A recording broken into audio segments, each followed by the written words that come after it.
Bulldozer action एक ही घर पे चल रहा है अभी तो एक ही घर पे चल रहा है, घर तो इनके काफी सारे हैं, अवैध घर है। सब और फिर से आप क्या चाहते हैं, सबके घरों पे चले? सबके घरों पे चलना। अगर कानून चला रही है तो देखो, एक घर पे नहीं तो जितने ये भागे हैं ना, जितने ये परिवार यहाँ रह रहा है, ये भगे हैं जितने भी, सबके घर टूटने चाहिए। वो भगे क्यों हैं? इनका पूरा परिवार रहना चाहिए था, यहाँ पे भग क्यों गए हैं? गलत किया तभी तो भगे हैं। सबने मारा है पीछे से जैसे मर्जी। भाई की तो कोई गलती ही नहीं थी, भाई तो अपने घर आया था कि घर में लड़ाई होगी, चलो छुटवा देंगे। पीछे से आगे हम तो सब घर में पैक हो गए थे ना, हमें तो बंद कर दिया था इन्होंने घर में। भाई अकेला आया, अकेले को देख के पीछे से किसी ने सिल्ली मारी, किसी ने लोहे की रोड मारी है, किसी ने क्या मारा, किसी ने क्या मारा। दिल्ली में तरुण की हत्या में शामिल एक आरोपी के घर बुलडोजर चल गया है। निजामुद्दीन के 3 मंजिला घर का पूरा नक्शा बिगड़ गया। हिंदू इस एक्शन से खुश भी हैं, संतुष्ट भी हैं, लेकिन हिंदुओं का कहना है कि लड़ाई अभी खत्म नहीं हुई। जब इंसाफ में गोली की आवाज नहीं आएगी तब तक इंसाफ अधूरा है। दिन भाई था वो। हाँ जी, रात को मैं 11 बजे ड्यूटी से आ रहा था, उस लड़के के ऊपर सिल्ली मारी गई है, राड मार गई है, बैट मारा गया, मेरे सामने मारा है और बहुत अंजाम गलत दिया है। और वो तो सोच रहे थे मजाक कर रहे हैं, पर लड़का तो हमारा जवान गया है, इसलिए गलत बात करी है उन्होंने, तो हमारे को इसके लिए जवाब चाहिए। ठीक है, चला है। वो 25 से 30 बंदे थे, वो ये चीज नाम तो मेरे को नहीं पता, लेकिन 25 से 30 लोग थे, तो कम से कम ये चीज देखो ना कि सारे एक ही घर में तो नहीं रहते होंगे।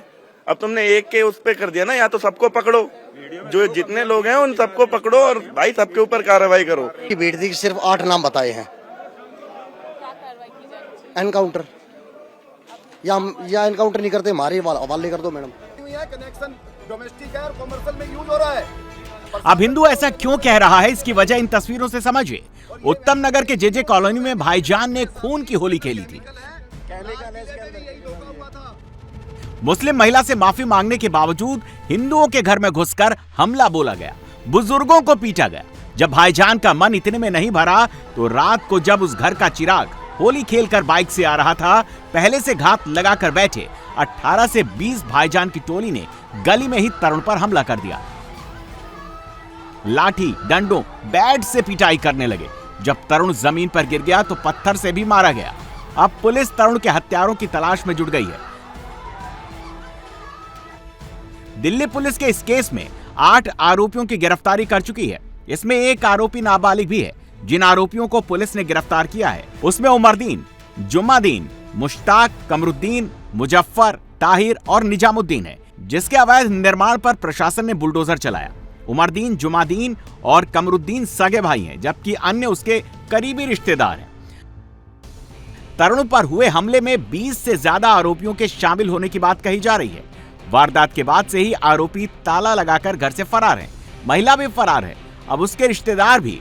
इस गली में 7 से 9 मुस्लिम परिवार के घर हैं। करीब करीब हर घर पर ताला लटका हुआ है। सीएम रेखा गुप्ता के ऑर्डर के बाद दिल्ली पुलिस अब इस केस में नजीर बनाने वाला एक्शन ले रही है। आरोपियों पर अपना शिकंजा कस रही है। आरोपियों ने पुलिस पर एफआईआर में अब अटेम्प्ट टू मर्डर की जगह सीधे सीधे मर्डर का मुकदमा दर्ज कर लिया है। पुलिस ने आरोपियों पर बीएनएस की धारा 110 को 103 में तब्दील कर दिया है। एफआईआर में SC/ST अधिनियम की धाराएं जोड़ दी गई हैं। पुलिस अन्य संदिग्धों की पहचान करने, उन्हें पकड़ने और सीसीटीवी फुटेज खंगाले जा रहे हैं। दिल्ली पुलिस की टीमें अलग अलग इलाकों में छापेमारी कर रही हैं। पुलिस किसी भी आरोपी को बख्शने के मूड में नहीं है।